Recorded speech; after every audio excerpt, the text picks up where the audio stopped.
Hi, this is Steve Biggs of Boatshed, Suffolk with the engine start of this Maxum 2700 SCR. It's not.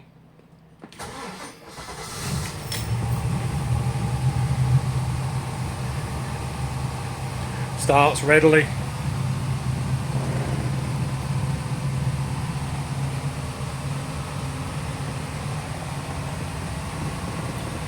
Dealing with the sun at the moment. Oil pressure's all good. Bolts are good.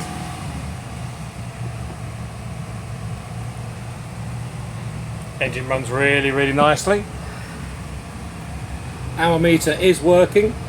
As you can see, the red indicator going around in the middle showing 605 hours, which is absolutely not a lot. The engine looks very tidy indeed.